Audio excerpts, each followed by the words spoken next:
Yes, you are my friend. Why? You can talk to your boyfriend every day, but you don't want to talk to me. I use their head for them because clearly abafuna ukuzicabangela. All the time, it's your boyfriend from one ear to the other. It comes in from both ears and it stays right here. Just because I am friends with somebody that you don't like doesn't mean I'm an op of yours. Living proof of what the mercy of God can do. If you knew me then. Hi my babies, welcome back to my YouTube channel. For those who do not know me, my name is Nobuhle Msimanga, and if you are not subscribed to my channel, please subscribe to my channel, like this video, share it to your friends, and keep your post notification bells on for more videos to come. Okay, so I'm gonna get straight into what I'm gonna be talking to you guys about today.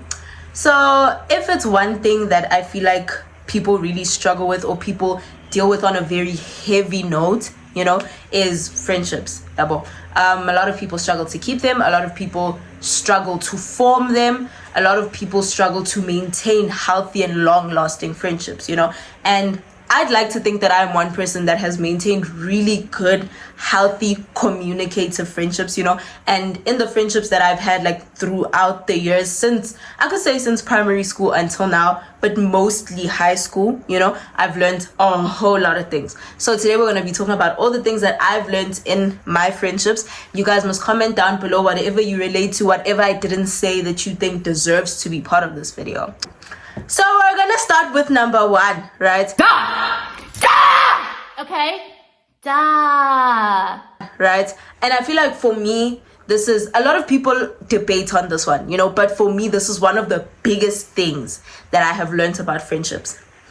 It is not healthy to condone or to hype up or to allow your friends to have unhealthy delusions, like being delulu is not the solulu. Oh, really? Yeah, so I'm gonna explain it. Personally, I'm that kind of friend. Okay, let's say my friend has an ex.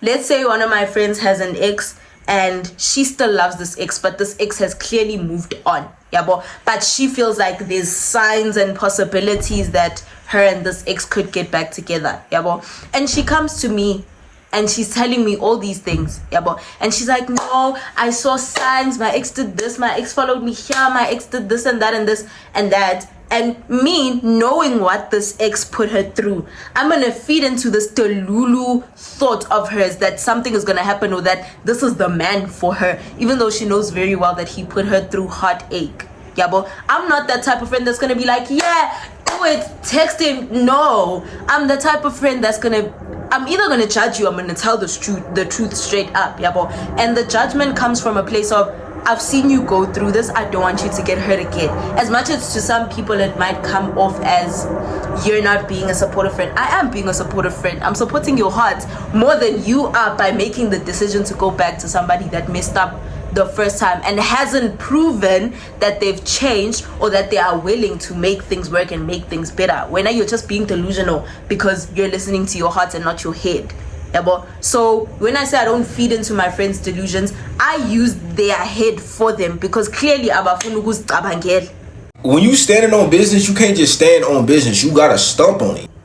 Okay, number two goes hand in hand with number one. Yeah, it's always best to tell your friends the truth as it is. I feel like a lot of people out there, they don't value being told the truth, like the harsh truth that is for their own good, more than they value being lied to just so that it can soothe their heart that what they are doing makes sense or that what they are doing is right. You feel me? But like, I'm that type of friend. It's a thing of, if I know very well that you're doing something that is stupid, or if I know very well that, let's say you were in a situation and you're telling me about it and you feel like what you did was okay, but I disagree and I'm just like, that was a bit sideways. And I'm so glad that I have friends that are like this with me as well. Yeah, if I do something that's a bit sideways and I think it's okay, but they don't, they always correct me. Yeah, so I feel like it's always best to tell the harsh truth. I cannot stress enough how important it is to be transparent.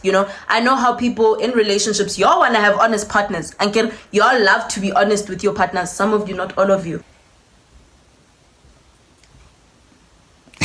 but you love to be honest with your partners. You want healthy and open communication. But how are you gonna go and look for that in a man if you can't even do it with your friends? Literally, your relationships, everything is formed. It starts in my friendships work, and then you go to relationships. For some people, it happens differently, but most people, they find their friends, their long-term friends, more than before they find their long-term partner. You feel me? And if you can't instill that into the other relationships that you have in your life, how are you gonna put that into a relationship? Think about that. Think about that. Number 3, and I feel like this is mostly for people that are transitioning, people that are in friend groups, or they have friends in high school and they're transitioning from high school to varsity, or you're transitioning from, let's say you made friends in varsity, you're transitioning from seeing them on campus like almost every day to living your life separately and working and all of that stuff. I believe that friendships should be high maintenance.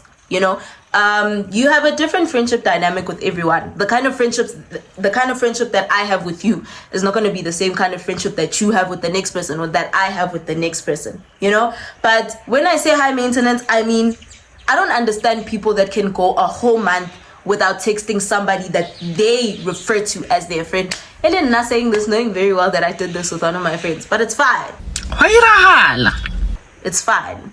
I've corrected my mistakes, but it's such a thing of, it's not normal to go a whole month without checking on your friends.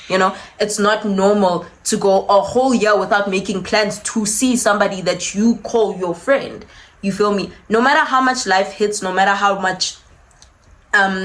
hard life is, but within a year there are 365 days, and you can't find one day to reach out and make a plan to see your friends. My friendships are high maintenance. We go out almost every month. I need to see at least one of my friends. But it's a habit that I've gotten myself into. Text my friends. If not, some of them I text them on a daily basis, because yes, we are gonna talk every day. Yes, you are my friend. Why? You can talk to your boyfriend every day, but you don't want to talk to me. Please. Please. I don't believe in low maintenance friendships. Like, I feel like some people have friendship dynamics where it's like, we can go for like a whole week or 2 weeks without talking, but we know we're cool.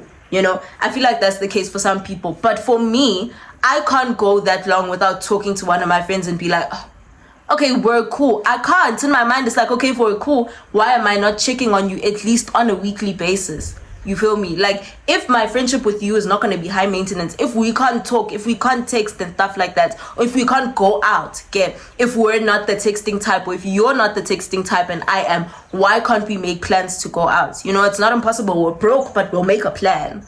You feel me? I feel like, oh man, all of my friendships are high maintenance. Like, if it's not that, it's sending TikToks or sending memes I see on Instagram. It doesn't necessarily have to be texting of conversations every single day, but we are putting effort into our friendships. We're not just gonna let them die out and see each other once in a year, but then we don't text and we don't. People, man, this is when you differentiate between what an acquaintance is and what a friend is. I feel like I know who my friends are. I know very well who my friends are. I know who's not my friends, but I know who I'm cool with at the same time. There's a difference between being cool with someone and being friends with somebody. You feel me? And I feel like for me, the biggest difference is the way in which we interact when we are not around each other. If we can't text for that long, you're not my friend. It's simple. Clearly, you're not checking on me, so you don't care about me. I'm not checking on you, so I clearly don't give a damn either. So might as well not call it a friendship at all. You feel me? It makes sense! Okay, number 4 basically goes with number 3, which is to show interest and put efforts into your friendships on the same level, or no, not on the same level, but put the same effort that you're willing to put into your relationship with your boyfriend or your girlfriend. Put that same effort into at least maintaining consistent communication with your friends. It might not be everyday communication. You're not going to talk to your friends the way that you talk to your partner. You feel me? But at the same time, you need to water your friendships in the same way that you're watering your relationship to grow. You feel me? Yeah. Oh, number 5. This is a very, very, very big lesson that I learned last year, like transitioning from high school, from being in matric with my matric friends to being in varsity but still maintaining my matric friendships, or my high school friendships rather. When your relationship with God evolves, it changes or it grows and you become a different person, the same person that used to love having the people that you had around back then might not like having those people around now.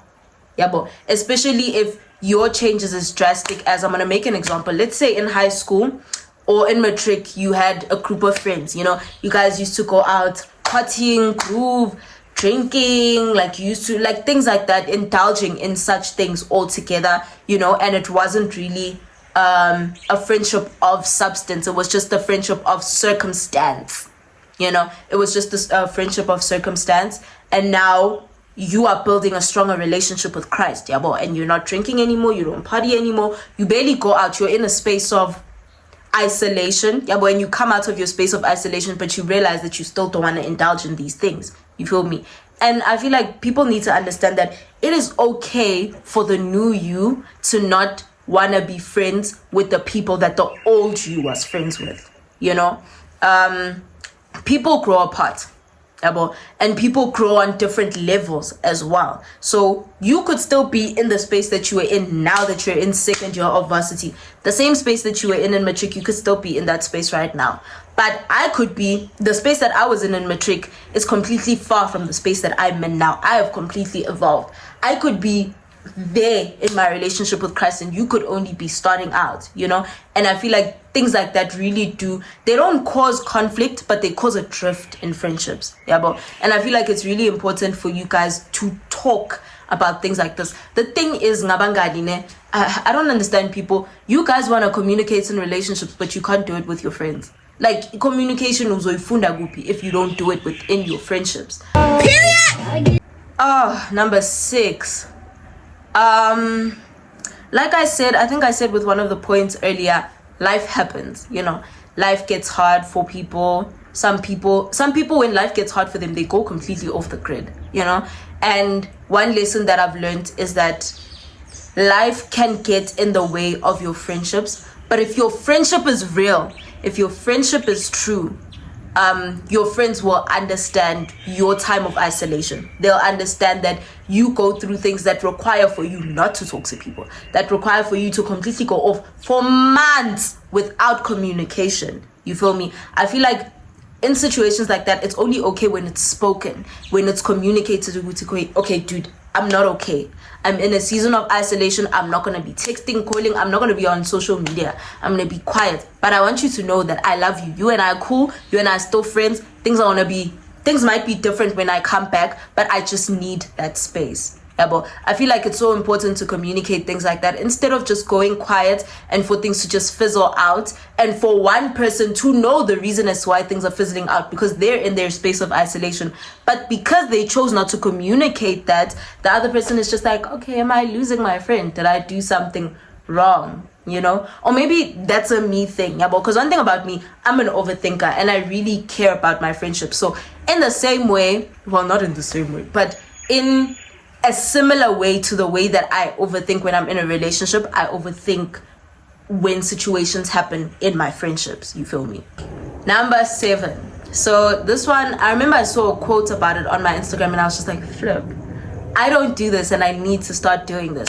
So when your friend vents to you, always make it a point. If they come to you and they're like, dude, I want to talk, I want to offload, make it a point to yourself to ask them of what they want in response. So basically be like, friend, you venting, are you talking to me about this because you just want me to listen, or do you want me to give you advice? It's a conversation that I was having with my best friend the other day, and it's just like, sometimes when I want to vent, it's because I just want to let it out. I want to tell someone, I want to talk about it. But I don't necessarily, because I don't know, maybe this is just me, but I don't do well when I'm going through something and I tell someone about it and y'all give me positive advice. Thanks a lot, you idiot. Thanks a lot, Rachel. Thanks a lot. I'm sorry, but I can't. And you tell me everything's gonna be okay, don't worry. I don't know, I don't like it when people do that.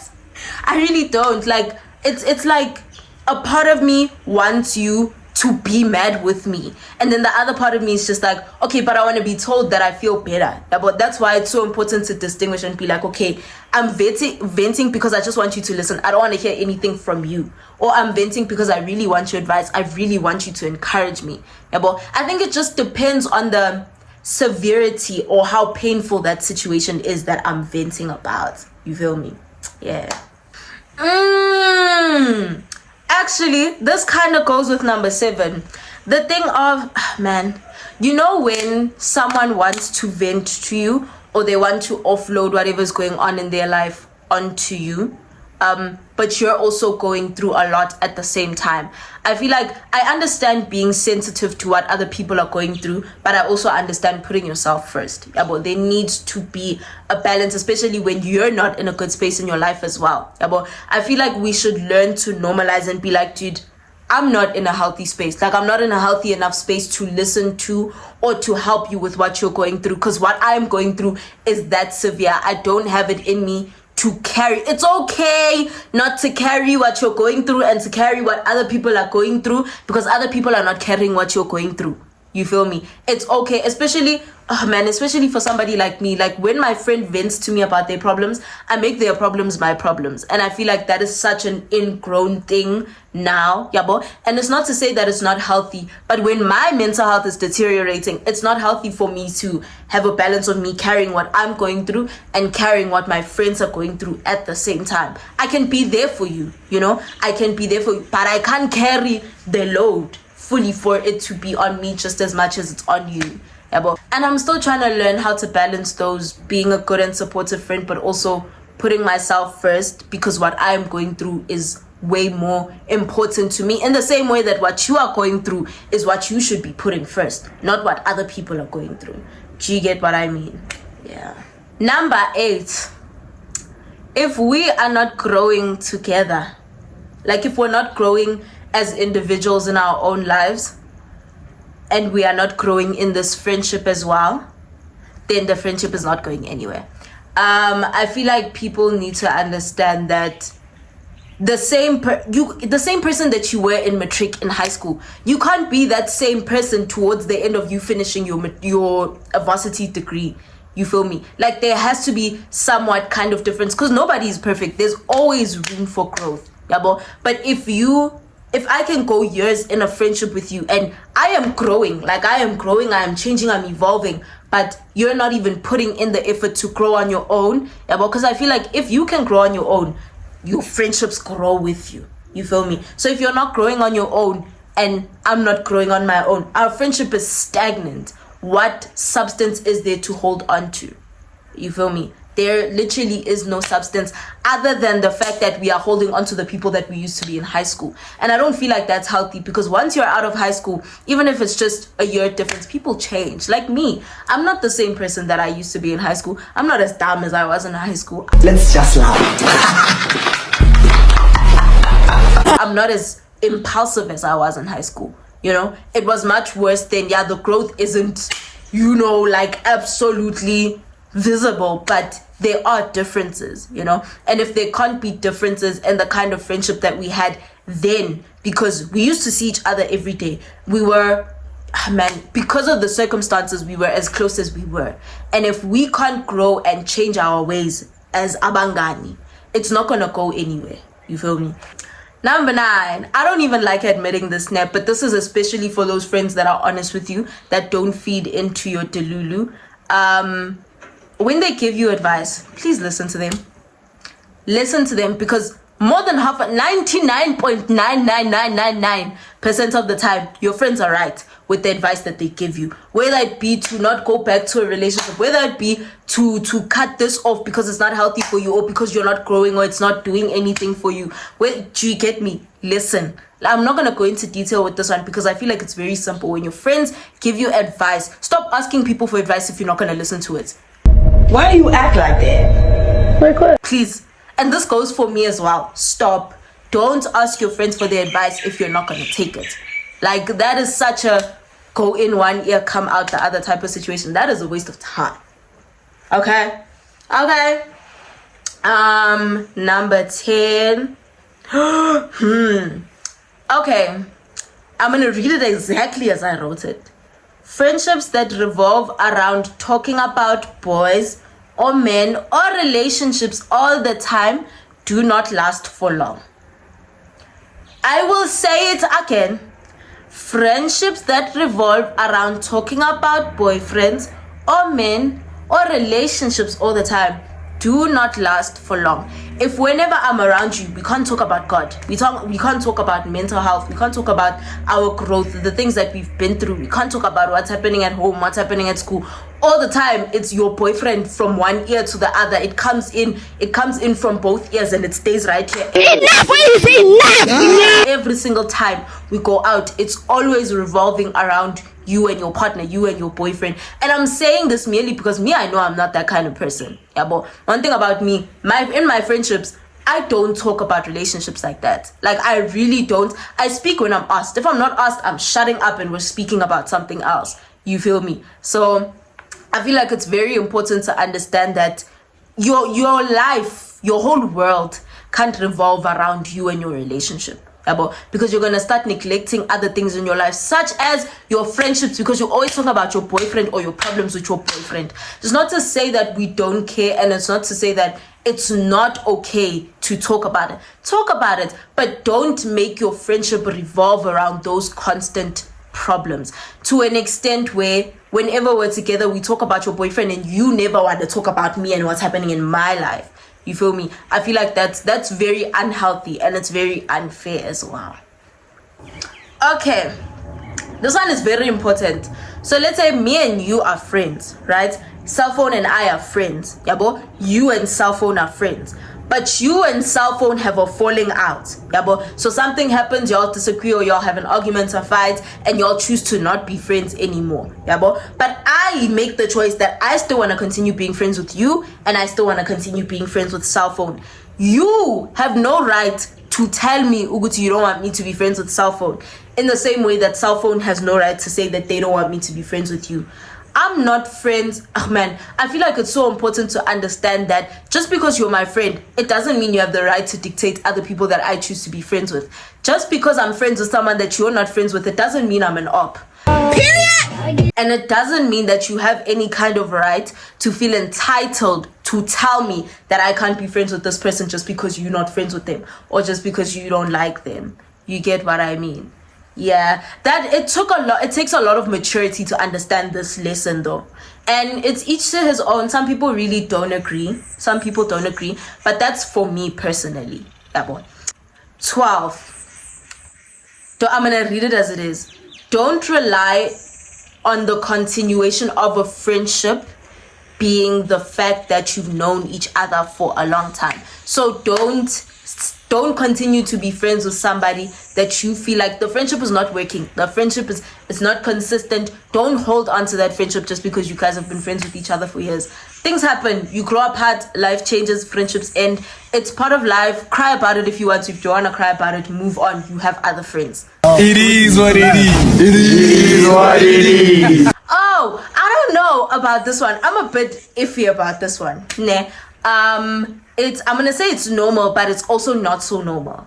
It's normal, but it's also not so normal to be jealous of the fact that your friend has other friends. It's not healthy. It is not healthy. I know because Nami, I'm like this. I am like this very much so. But I know that it's not healthy. It's okay for your friend in the same way that your friends, they are not your only friends. You have other friends. Your friends can also go and make other friends. You feel me? Yeah, I need to grow up for real. I need to grow up. Number 14. Ooh, this is so important. I feel like I do feel like it is very important to be open and honest with your friends, you know. And if you're going through something, I do feel like you should feel safe enough in your friendships to want to confide in your friends. But I also need to learn to understand that my friends are not entitled to knowing everything that's happening in my life just because they are my friends. I cannot stress this enough, but no one is entitled to knowing anything about your life. I don't care how close you are to somebody.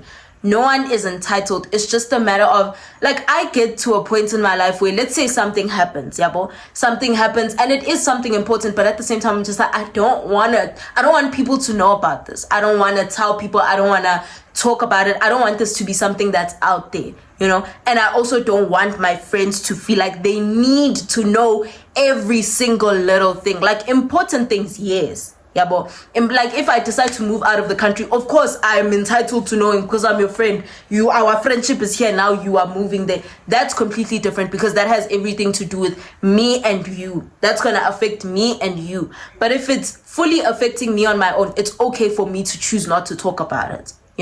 And as my friend, I expect you to respect that, even if you don't like it. It's just a matter of respecting it. You get me? 15. This is the second last one. In conflicts, you should take accountability. Stubbornness and being nonchalant about situations like this doesn't take the conversation anyway. I feel like being nonchalant and taking accountability, all of those things are spoken about with regards to romantic relationships. But people don't understand the severity of, if I'm in an argument with my friend and I'm saying to you, you are wrong, and I'm saying to you that I am correct. I feel like you are wrong and I am right.